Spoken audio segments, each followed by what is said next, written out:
it's really exciting to see how some of these markets will ultimately start to get electronified. And then I think the piece that is very interesting is all of as agents start to get used more, and this again is some of the problems that are being solved around the identity of those agents and how the permissioning of that works, what they can connect to. And ultimately, if you go forward to, I keep saying that no one's really using those for trading workflows at the moment. They will be, probably sooner than we think. But by the end of the decade, no doubt there's going to be agents but traded with agents. And how does that work? And I think that's going to be exciting and a little bit scary as well if you haven't got all of those governance layers. Welcome to Smarter Markets, a weekly podcast featuring the icons and entrepreneurs of technology, commodities and finance, ranting on the inadequacies of our systems and riffing on ideas for how to solve them. Together, we examine the questions: are we facing a crisis of information or a crisis of trust? And will building smarter markets be the antidote? This episode is brought to you in part by Abax Technologies. AI agents are fundamentally changing how people and organizations interact with computers and the internet. A race is underway to establish the path that will govern the nature of these interactions. Abax Technologies introduces Abax Labs as its center for engaging with the developer community through the release of open source software to promote a path that empowers users to maintain control of their identity, data, and agents in digital spaces. Abax Labs' first release is the Agents++ library, a subset of Abax's ID++ software development kit that has been tuned for use with AI agents. Download Agents++ on GitHub today at github.com/AbaxLabs. That's github.com/AbaxLabs. Welcome back to How to Raise Your Agent on Smarter Markets. I'm Dave Greely, Chief Economist at Abax Technologies. Our guest today is Matthew Cheung, CEO at ipushpull. We'll be discussing how chat won the interface war in financial services, how AI is unlocking a trove of chat data for enterprise use, and why governance will be the key to who wins in a world of messaging and AI agents. Hello, Matt. Welcome to Smarter Markets. Thanks for having me, David. Well, thanks for joining us. You've spent 2 decades building communications infrastructure and technology for the financial markets. And I've been looking forward to discussing your thoughts on how AI agents will transform the use of technology and data in these markets. You've been writing on these topics a lot recently. I've seen you've written that AI agents will replace single-purpose applications as the main way people in financial services interact with data. Can you explain a little bit what you mean by that?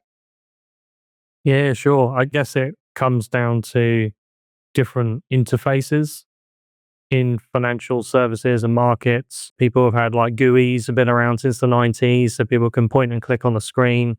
That's evolved into APIs where you can have systems doing that. And then agents is kind of then the next leap forward. And I think that interface theme you've always seen in many different areas of markets. Even in the broader technology space, you had browsers in the 90s, mobile apps in the noughties, and then ChatGPT was the interface for AI.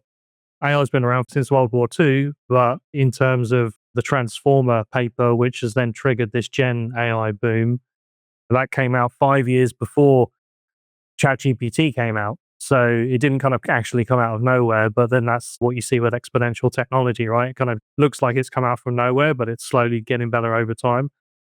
So I think building upon very much that shoulders of giants, which you see with technology, where we are entering this new phase of agents, that's been on the tip of everyone's tongue for the last year or so. And agents are, again, this interface moment into using some of these technologies with the likes of Claude Code and Anthropic in the enterprise level has been booming at the moment. It's been quite interesting, actually. I was recently at a conference, and even 6 months ago, when you talk to people in big enterprise, they would talk about, I've just turned on Copilot. And we all know Copilot sucks. And that's what I'd always tell people. But if you're in an enterprise, you don't really have much options. I think Copilot is better now, 6 months later. But what's been quite interesting as a trend is that now companies and big enterprises are actually turning on Anthropic and Claude Code much, much quicker than when they're originally turning on Copilot, because there's this kind of race that's on now.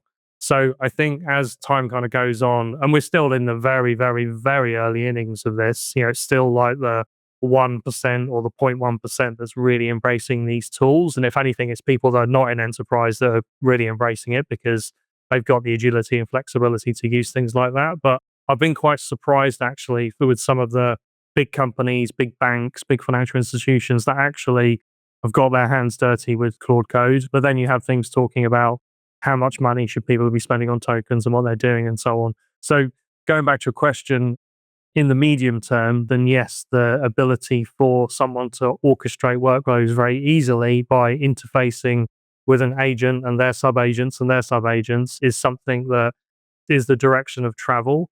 There's some probably workflows in financial markets where you still need some element of seeing something. And then that's where I think the level of where the human gets involved in these workflows then changes what the interface or the application or the workflow looks like. So it's a really exciting time.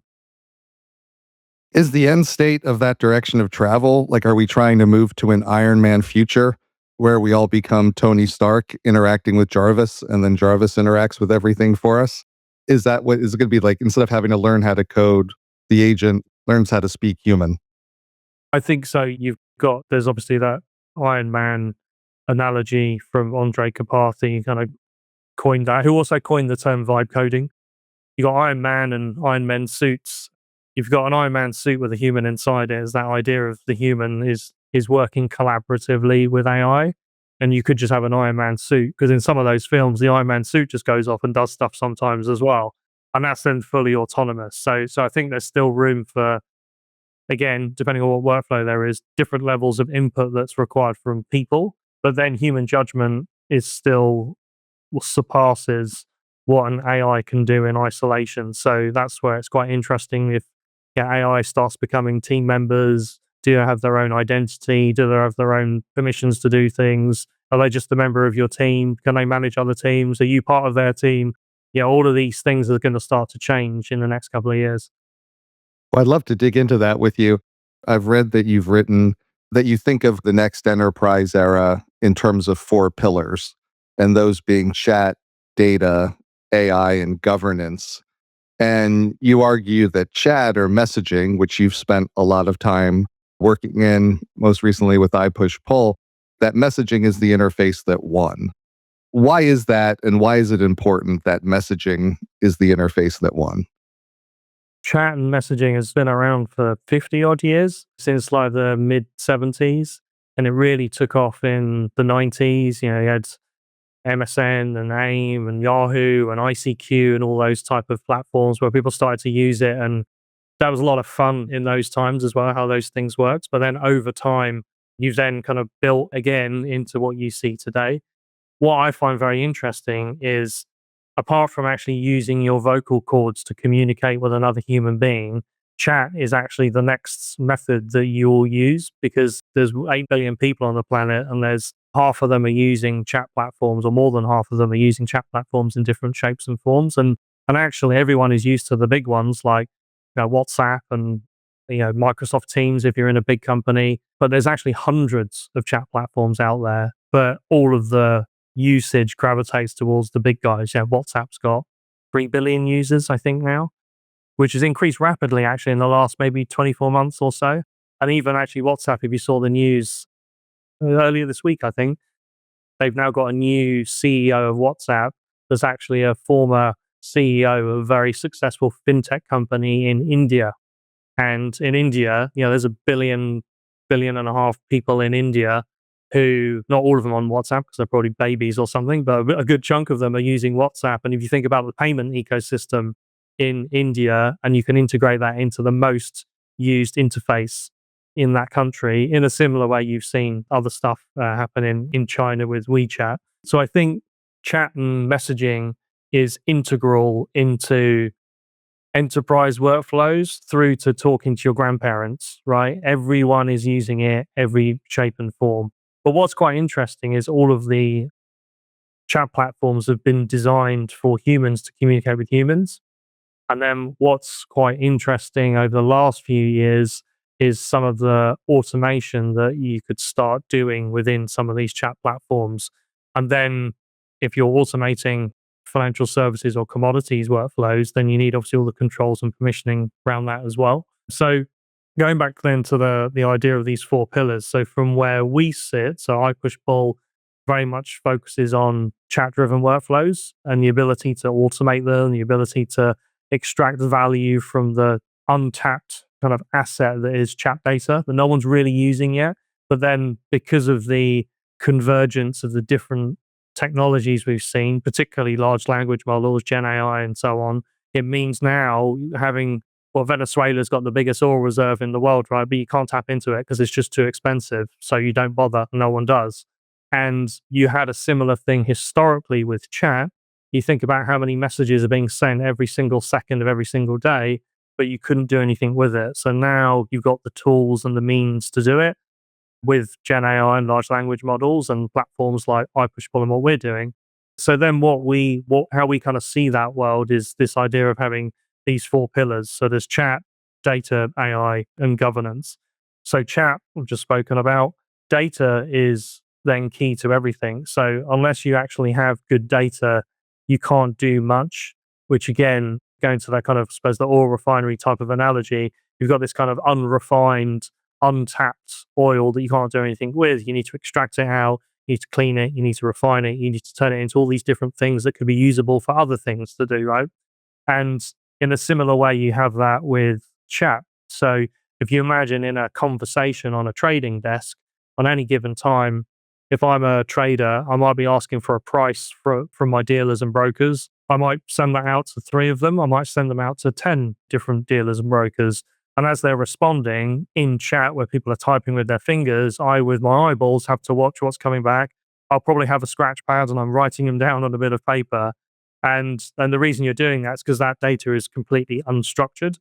And now with data, that kind of pillar that we're looking at, you can take this unstructured chat data, use different techniques to then transform that data into the right message type, message format, enrich it, turn it into different types of messages that could be plugging into different places. So data is very, very important. So that's chat, that's data. AI, already kind of spoken about how that's really, really important with using it as a new tool to extract value out of all of these kind of datas and workflows. And the important piece is having all of the right then permissioning, access control, identity management, audit, logging, and basically governance. So governance then is the last pillar because you can't just be using AI for anything. And that's another reason, obviously, why big enterprise, massive, huge tier one banks have been some of them slower to roll out things just because there's so much going on when you're feeding things into essentially a black box when you're using some of these frontier models. And then that's why it's been the race is on to find the best way to have all the right controls around it. In Europe, you've seen like the EU AI Act has come out to talk about how you need to be record keeping and how you need to have auditability and accountability and all these different processes, laws, governance, everything from the very top level on a regulation level, all the way through to actually what's that lady on the desk who's quoting prices right now? What controls is there on what her agent is doing, right? So it's all of those different layers. There's many, many, many, many layers, and governance kind of encapsulates all of them. And then where we sit is actually on the application and the execution layer, because that's where kind of the action happens. So, in terms of the workflow, and also we are actually extracting out the Venezuelan kind of oil reserve of chat data. We're part of that and doing the structuring of the data as well. So you need to have that audit trail of every change of what that data has done through different stages, as well as what the workflow has done, who's interacted with it, and so on. Well, it's such a fascinating way of thinking about it because I don't know how many folks have thought about the fact that LLMs allow you to unlock this data resource that previously was just too difficult, right? It was too unstructured for people to really be able to sink their teeth into it and make use of it.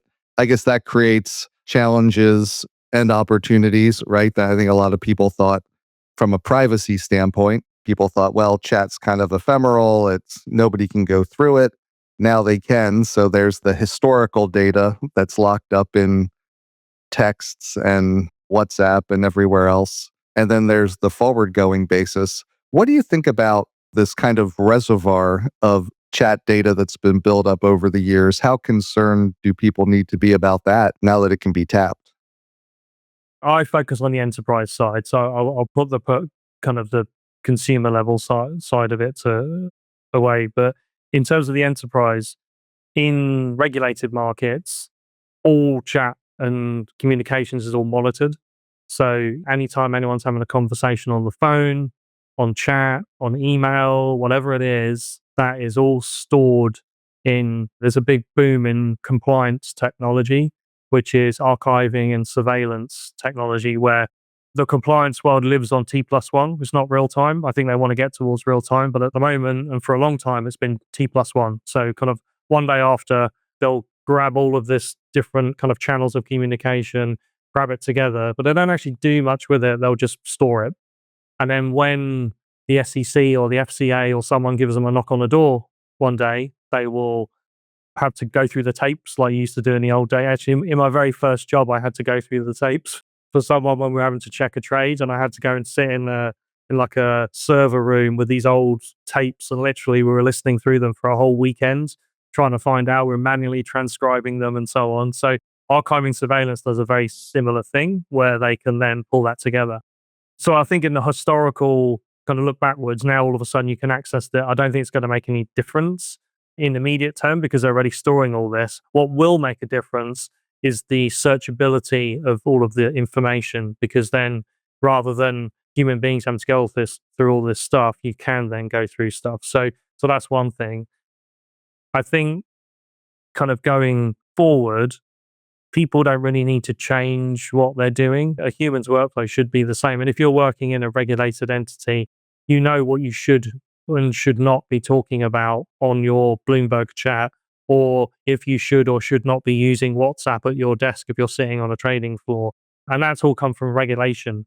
Yeah, regulation's been the stick to beat that. So I think the value of what's in that chat is quite interesting, because how when we start with a customer, part of the onboarding that we do with them is actually there's a process called chat data mining, which we use, which then a user of our service will then go through and feed in the unstructured conversations. We then extract it out and turn it into structured data. And that process of as we're doing it means that you're creating essentially like a library of syntax for that particular trader or broker or desk or organization. And then that kind of data model that you're using can then be used as a tool. So you could search stuff historically. Because otherwise, if you just put a large language model in to search for very, very large sets of data, it's not the best way to do it. A large language model was trained on text. A large language model has been trained on the text of the internet. It's not been trained on loads of data. So what a large language model likes then is for that data to be standardized, and then it's easier for it to access. So I think all of these things are all happening right now, literally in the last year or so. The convergence of these waves are all kind of crashing against each other, which means there's lots of opportunity, lots of people looking at these as hot topics. And I want to come back to the governance point, because you've said that as we look at how this progresses, governance determines who wins. And now we have to think about governance not only in terms of humans, but in terms of AI agents. And my understanding is you think about this in terms of an autonomy slider. Can you describe the autonomy slider and its role in governance? I mentioned Andre Karpathy earlier. So he was one of the founding members of OpenAI. He was the lead AI person in Tesla. And now he just joined Anthropic, actually, maybe a month ago or so. A big AI guy, right? So he was talking in a presentation he gave 6 months ago or so about this idea of an autonomy slider. And you already start to see it. He was using examples of if you use Perplexity, which most people probably do, or if you're using things like Cursor, if you're coding, there's already a UI where you can kind of change the level of automation that that AI tool is doing for you. Now, that idea of this slider in autonomy is not a new concept. It's been around for decades. But then what's happened is kind of evolved over time. It originally was looking at aircraft cockpits, nuclear power stations, big, dangerous stuff back in decades past, where there is a lot of governance and control. If you think about flying on an airplane is the safest mode of travel, safer than walking. But that's because of all the governance and controls and auditability and accountability and all of that that's happened to it. So that's what needs to be brought into AI. And again, even on a political level, you've seen Europe go one way, US has gone another way, OpenAI has gone one way, Anthropic's gone another way. So governance is big on that level. But down to an actual workflow level where we look at kind of autonomy and this idea of a slider. So you had at the end of May 2026, the International Organization of Securities Commissions, which basically advises global regulators. They released a paper that's worth looking. You should probably drop in your show notes. It's called Supervisory Toolkit for AI and Capital Markets. And then building on some of those terms and concepts that's happened over the years, they then call out, which is fairly standard in the industry, but probably quite new, or a broad industry, but quite new for markets. This idea of then those kind of points on the slider is essentially humans in control. So the human's kind of doing everything. You got a human in the loop where the AI is acting as like an assistant, but the human still has control of the workflow and it's just helping the human. You got human out of the loop where the AI is doing all of the work, but the human acts as an overseer or an exceptions manager. And then you have fully autonomous agents and running off doing lots of things. So in the world of markets, no one's really using autonomous agents when it comes to like trading and things where money's at stake. It will be coming pretty soon. I'm sure there's lots of hedge funds that are playing around with it and things like that. But in a financial institution, a big regulated one, the only level where you'll be seeing autonomous agents in the short term will be more around probably post-trade processes because the trade's already been made. The risk of something is significantly less. So where you sit in the middle then is then at the moment, it's very much the human in the loop and the human out of the loop. And currently where the technology is sliding probably between those two things. And then that will be, you may up and down that slider depending on the complexity of the task, maybe the amount of money that you might be trading with it, four eyes checks and what have you, the level of accuracy, because no large language model gives you 100% accuracy on anything because it's probabilistic by nature, not deterministic. So when it comes to some of the workflows that someone on a trading desk might be doing, you'll be looking for, you call it like the three nines, 0.999% accuracy. And depending on how much you're using these technologies, you can get it very near to that, but you still then have a human watching and overseeing these things. So that's where, again, I mentioned earlier, it's a very interesting time to see how management of teams, management of these workflows sits. And every time you move that slider as well, like, is it a brand new workflow or is it the same workflow with a bit of automation? What's the rules attached to it if I start using AI more versus using it less? And it throws up many, many questions everywhere. But I think it's very much tackling some of these workflows from the ground up, but you having the foundation and the scaffolding of all the governance, permissioning, and important the audit as well. So then if a regulator ever does come knocking, you've got the ability to say, look, we have all of these things in place. But in the UK specifically, you have something called the senior manager regime. And that basically means that whoever is the assigned SMR in an organization, their head's on the block if something goes wrong.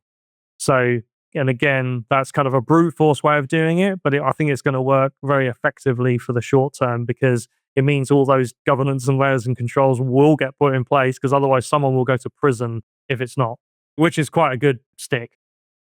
That's a big stick. And I wanted to ask you though, because like longer term, I guess one of the questions also is if we become more and more reliant on the AI agents, but leave the responsibility ultimately with the humans, on one level that sounds very good. On another level, there's kind of the incentive issue of, do the humans become somehow dulled over time? Like what I'm thinking of is with autonomous driving, right? You leave more and more of the driving to the automobile, but then when it gets in a really bad problem, it throws control back to the human who probably hasn't been paying attention for the last 10, 15 miles.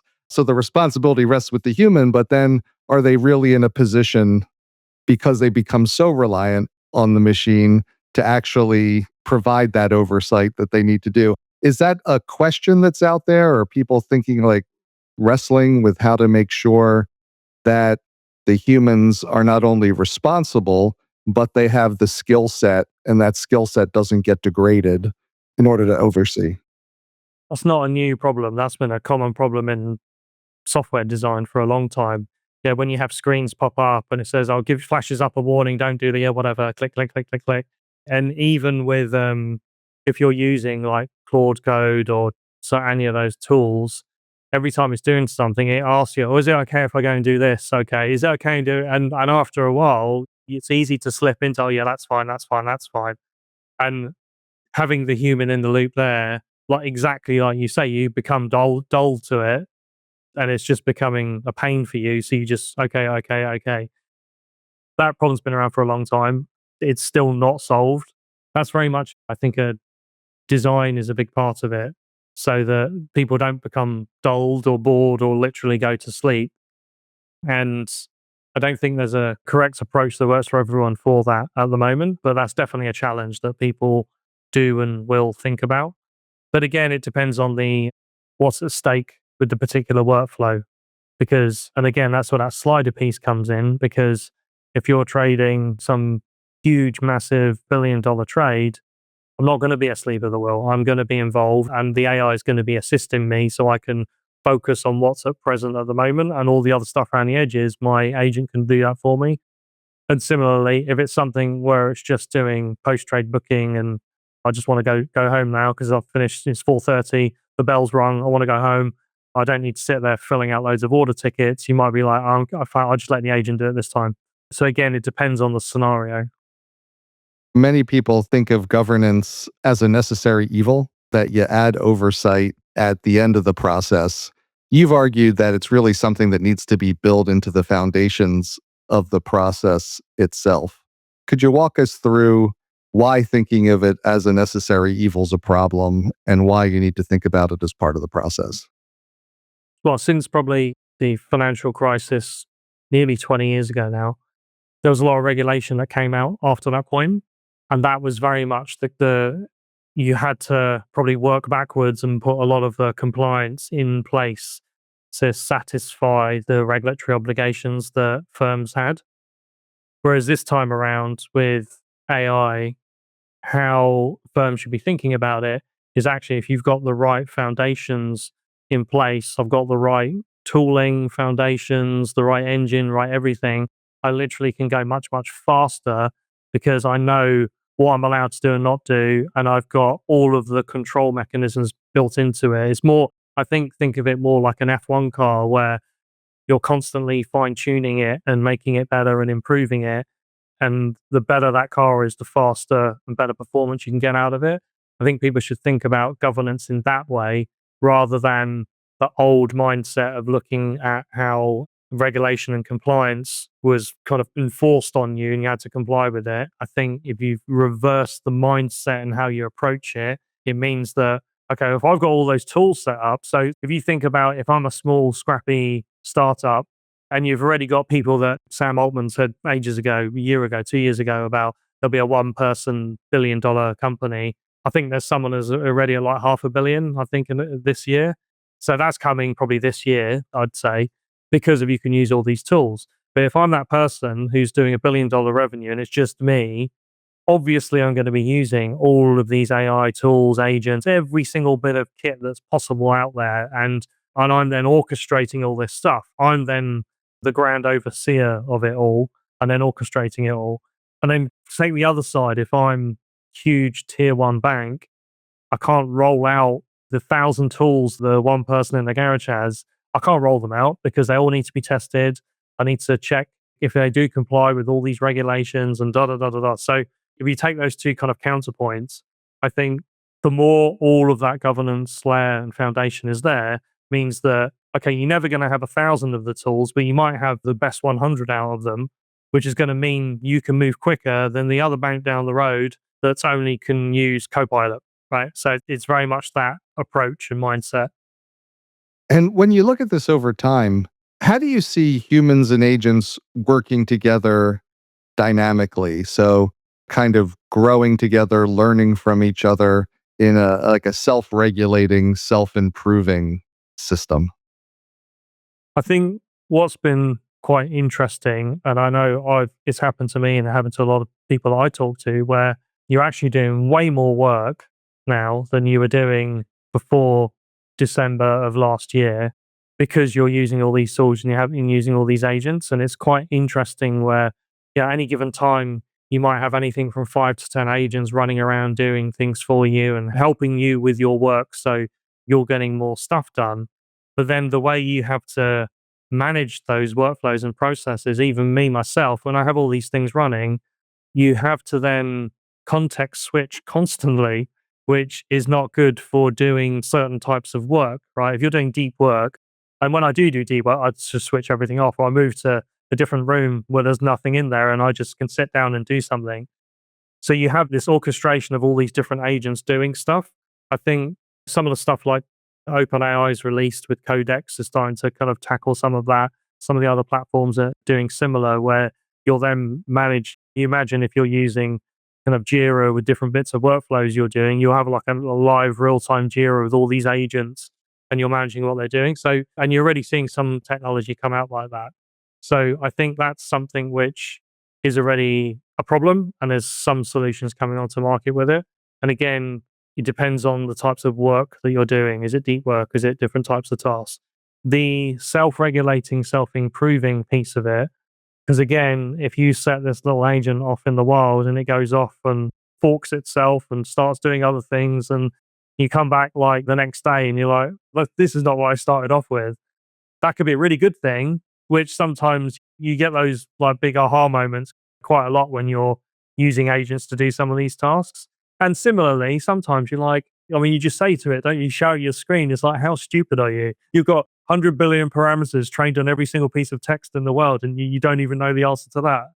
That's why you can't have some things running around kind of doing completely things autonomy. And that's why it's still going to be a while yet in regulated markets until that is happening at scale.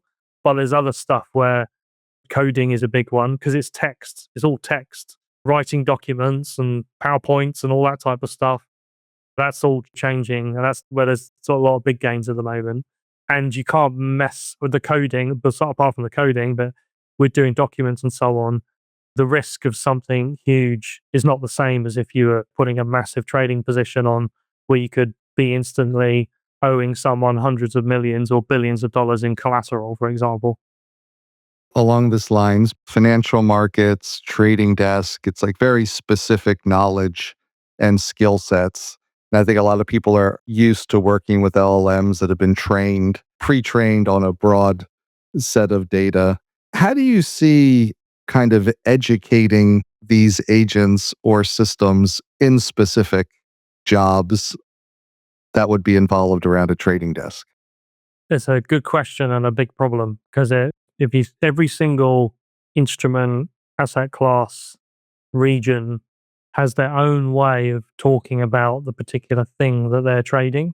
And even in the US, people on the West Coast who are trading certain commodities talk about things slightly different to the East Coast and West Coasts. And how you quote something in China is not the same how you quote it in London. So what's kind of happened is you have these kind of local syntaxes and nomenclature that's been formed around particular regions and markets. And that's why what's very interesting is in OTC markets, which is mostly fixed income and commodities, everything is done in chat. If you think about everyone knows the New York Stock Exchange and ringing the bell and the SPOOs and all the big indices and so on, they're highly electronified markets, which have been that way for decades. Then you filter all the way through to then fixed income on commodities where some of it is kind of digitized and electronified, but not that much of it. And then so the lion's share of it, and a lot, if you look at volume, trading volume across the planet, still half of it is done with people typing into chat, which is crazy. But that's because the nature of what they're trading can be very complex, can be non standard. So there is no trading venue because it just doesn't understand how to interpret this unstructured conversation that you're trying to feed into it. So I think this idea of then having the tools now to digitize that conversation. So you've got kind of the unstructured conversation, you can extract out data. So now you've turned it into data.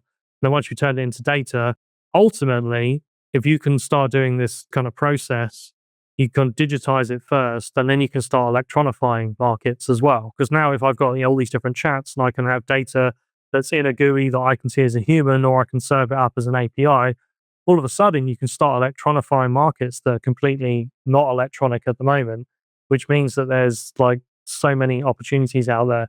And then going back to those actual conversations as well, I've been talking about data a lot, but you think about what's in a chat that's sitting on a trader's, salesperson, a broker's desktop.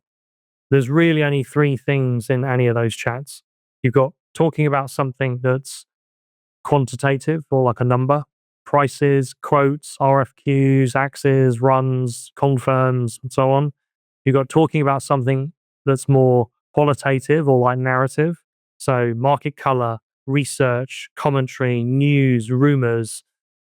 And then you've got the chit chat, the relationship, you're having a conversation with someone. What did you do last night? And so on.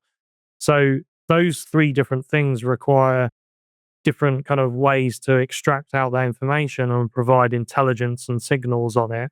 And that again varies depending on where you are. The bit that's actually very common across, doesn't matter what chat platform, what region you're in, apart from the language itself, which is easy to translate now, the narrative bit's actually pretty easy because large language models are trained on text. But when it comes to the numbers, our approach, like I mentioned earlier, is this idea of having this chat data mining tool so that as you're starting off to use this tool in a new market, there's only a small amount of human in the loop validation and verification you need to do to jump from. So when you use a foundational model out of the box, I could take like a brand new market that we haven't touched before. And it's like Brazilian corporate bonds, right? We don't do anything there at the moment. You could take a whole bunch of chat history from some salespeople or traders. We can take that and just with 50 lines or so of kind of verifying different messages in there, that the accuracy before, if you're just using a foundational model, taking this example, would be anything from 50 to 65%, depending on how standard it is, because it's not been trained on that data, because that data is private to the salesperson and the trader, perhaps the chat platform itself, but it's never been used for training anything. You do that validation, you then jump from 50, 65% up to 85% accuracy. By the time you've done it kind of like a few hundred lines, you get up to 90, 95. And as you use it more, it jumps higher and higher. So someone like Coke Industries, they're a big player in US physical nat gas. They've been using tooling like this. And then their accuracy is 99% or so. And they've had 90,000 trades going through a service like this. But that's in this world of US physical natural gas. And then so how we've approached the problem is we've built the tooling. So you can use the same tooling and apply it to any market and it will learn. You mentioned like self-learning before. This is a self-learning system where the human is helping to improve the system. Thanks so much, Matt, for a really great conversation. There's so much to think about. Before you go, we've covered a lot of topics, and I was hoping you could kind of pull this all together, given your decades experience, to give us your vision of what the trading desk of the future might look like.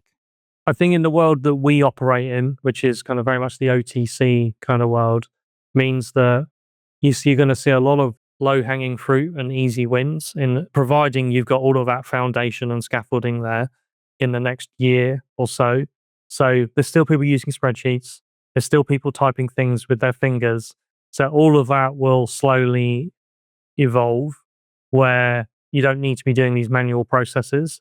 And productivity is always kind of the first place you start with a lot of these types of workflows. We're already seeing that now. As you then start to use these tools and having access to data that wasn't available before. So if you imagine if I'm a trader and I'm sending out RFQs to dealers to get a price on something, when they come back with a price, I just trade with the person who gave me the best price. And then all of that chatter that we had before just disappears into the ether, doesn't get used. Now you've got the ability to use all of that data for signals and analytics. So next time I send out an RFQ, my agent's going to sit there and say, oh, well, last time you sent out this RFQ, this dealer gave you the best price and this dealer was the quickest. However, sometimes this other dealer responds and you should always go with them because when they do respond, they give you like the best price. And you have the ability to start building out these data and analytics because you can tap into chat that just wasn't available before. So I think you'll see that now in the short-term period. I think the medium-term period is really exciting to see how some of these markets will ultimately start to get electronified. And then I think the piece that is very interesting is as agents start to get used more, and this again is some of the problems that are being solved around the identity of those agents and how the permissioning of that works, what they can connect to. And ultimately, if you go forward to, I keep saying that no one's really using those for trading workflows at the moment.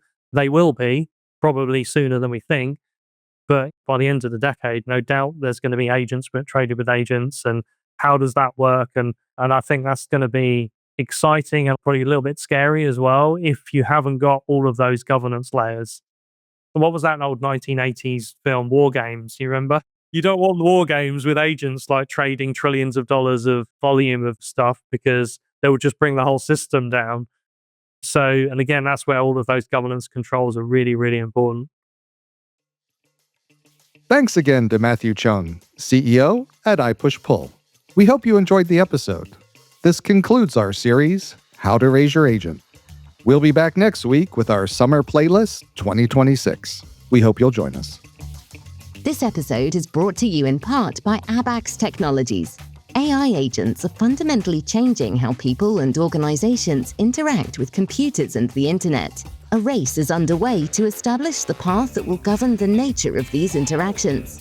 Abax Technologies introduces Abax Labs as its center for engaging with the developer community through the release of open source software to promote a path that empowers users to maintain control of their identity, data, and agents in digital spaces.